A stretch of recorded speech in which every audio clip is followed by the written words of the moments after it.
Hello viewer, it's nice to welcome you to another edition of Nigeria Today on TNTV.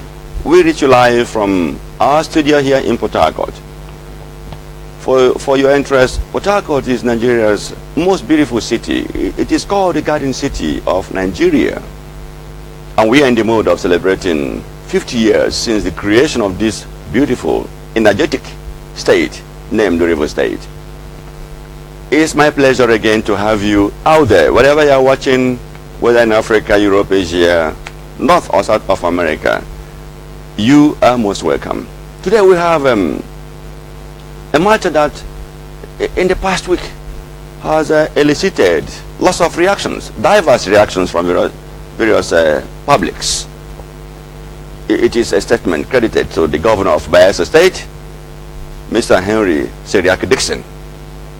We shall be taking a look at that statement, which was that the 6 years that an aged son, Dr. Goodluck Ebele Jonathan, served as Nigeria's president were all waste.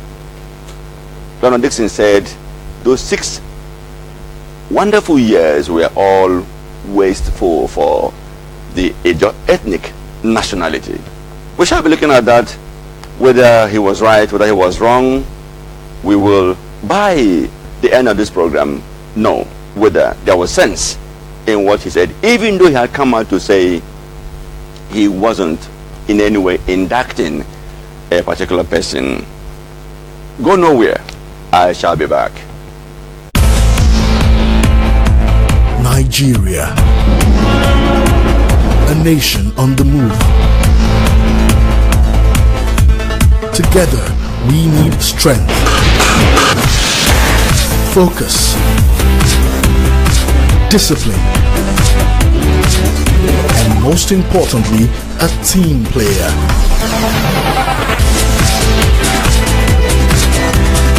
We refuse to be caught up in old ways. We are moving forward.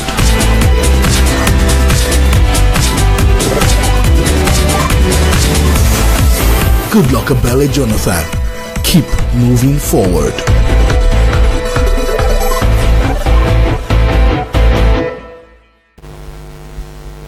Yes, Goodluck Ebele Jonathan was born on the 20th of November 1957 in a rural coastal community in what is today Bayelsa State. Otueke, precisely. His political rise in Nigeria is yet to be fully understood, as many have said that Providence, yes, Providence played a key role beyond what he himself, the Jonathan, could understand.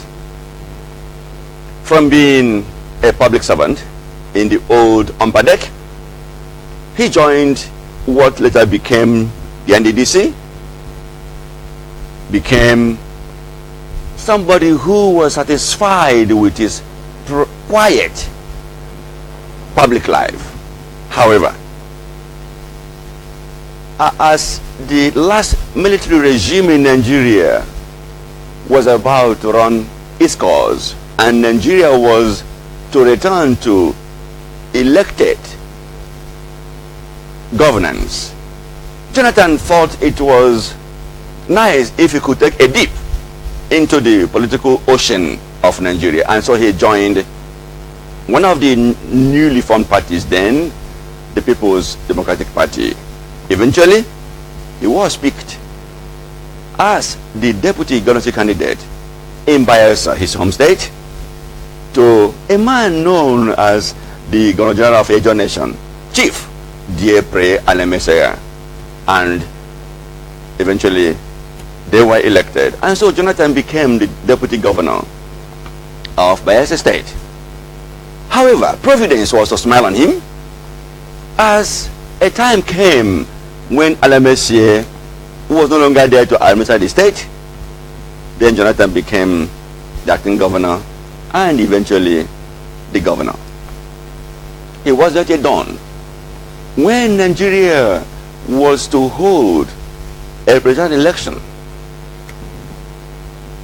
Miraculously and mysteriously, Jonathan emerged as the vice running mate to PDP's candidate, Umaru Yar'Adua. And so he was elected and became Nigeria's vice president. Yet, Providence, yes, Providence, wasn't yet done. As later on in that administration, Yar'Adua was taken ill and couldn't continue. And finally, on May 5, 2010, Yar'Adua died. What was to be done? The vice president was to become the president. But before that could happen, since there was a vacuum in Nigeria's constitution as to what could happen when a sitting president failed to convey by writing a letter to the National Assembly asking that his vice act in his place, there was a challenge. Almost there was a constitutional crisis until eventually that doctrine, what they call doctrine of necessity, was invoked by the Nigerian Senate and then the House of Representatives. And so Jonathan was proclaimed Nigeria's 14th head of state when he became the acting president and commander-in-chief of the armed forces. Eventually he became the president. Yet Providence was not done with him. When in 2011 Nigerians were to choose a president, Jonathan showed interest in that office when on April 18, 2011, on his Facebook page, he informed Nigerians that he was interested in gunning for that office of the president. His party, the PDP, chose him and Namadi Sambo as his running mate. And so, both of them went into that election and became elected as Nigeria's president. And on April 18, 2011, he was declared winner of that election.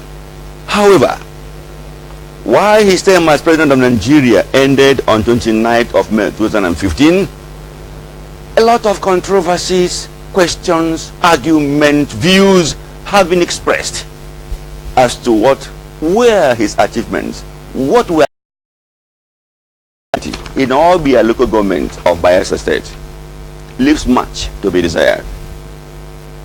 What we just showed you is a typical description of what the road looks like.